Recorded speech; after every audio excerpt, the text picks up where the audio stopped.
I've heard it said that there aren't a lot of laughs in the Bible. Well, this ancient collection of stories, poems, and letters about God's dealings with humanity is serious stuff. Individual or corporate traumas are often to the fore, but that doesn't mean God has no sense of humour, even if we don't always get the joke. Much of the earlier part of this anthology is to do with the discovery of faith, how over thousands of years one race developed its understanding of the one true God. Not surprisingly, just as there are key figures and milestones in the advancement of other areas of knowledge such as medicine or astronomy, God studies would boast its own pioneers. Some of them would become revered. Their stories would be repeated over and over and eventually written down because they offered such lasting and useful lessons, both positive and negative insights for later students. One of the earliest of these is known as Old Father Abraham, El Khalil, the friend of God, the first of the patriarchs or forefathers. Uniquely, he figures in the origins of not one, but three of the world's major religions: Judaism, Islam, and Christianity. Part of his lasting appeal, I think, is the epic nature of his story, never mind what followed. He did not, however, make his chief contribution alone. It wasn't a big dinner party, but there was loads of washing up. Most of the day in a field kitchen is no joke. It was far too hot. Yeah, we have servants, but you have to supervise them. His nibs had requested the very best. Unusually, he'd even decided what we were going to have, and I wasn't going to let the side down. They just turned up, the three of them, out of nowhere. Well, it's pretty remote here. It's nice enough, but not like home. I know, 20-odd years ago now, but Abe had got it into his head that God had told him to go. Where? Not 100% clear. How far? No idea. Are we there yet? Dunno. Like father, like son, though. Pop had already dragged us hundreds of miles north from her. We were comfy up in Haran, so I thought Abe had lost the plot. I wasn't keen. But there's no arguing with. God said. What's the point? And it were all about the promise. A living, breathing legacy. Not just the son we lacked, but more descendants than he could shake his stick at, a name that would last. Nice work on the Almighty's part, that. Abe wanted a son more than comfort or safety. Who'd have known we'd have to wait so very long? I'd long since given up on the whole idea, well, wouldn't you? Hard times? Of course. No man's life is not an happy one. You're vulnerable. There was fighting and quarrels. And when famine hit, well, we wound up in Egypt and that didn't end well. We picked up that servant there. Can't bring myself to mention her name now. Oh, I know, it was my idea that she should become a surrogate.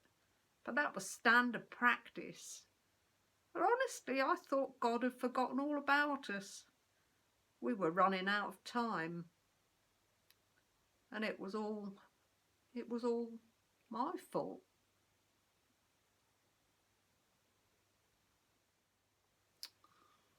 I wish Abe had never told me all that about Father of Nations. Or descendants and stars in the sky or grains of sand on the beach. flesh and blood. Even one legitimate heir would have done. We'd be laughing. So after years of just going round and round in circles, I chose plan B.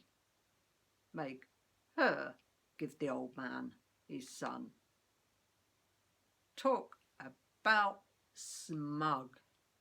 The minute it happened, she laughed at me, taunted me. That boy, just what we'd longed for, except he wasn't mine, and he drove a wedge between us after all these years. So, back at the visitors, they looked like ordinary travellers. Abe's on 'em in a flash. He's always been hospitable, but he's on 'em like a vulture on a corpse, rolling out the red carpet. Maybe he guessed something good on the cards. Nah, not now. He'd the boy already. After dinner, though, I was loitering by the tent flap, and I could hear them asking about me. By name. Fancy. And then they said, clear as a bell, that by the time they returned next year, I'd have a son of my own. Couldn't they see I was old enough to be a granny? Never mind Abe, who's even older. Oh, that caravan's well and truly crossed the horizon. Ha ha! Imagine how I felt then when Abe reports their prediction to me and says, God wonders why you laughed. Of course, I denied it. I know God can do anything, but it was just the most ridiculous thing I'd ever heard. Abe believed them. Even then, even after I'd ruined everything. I was expecting punishment, not kindness. He was adamant, though, God would keep his word. Talk about hope over experience. Oh, how we laughed when they were right. And what else were we going to call him? Our little un, but Isaac. Laughing boy.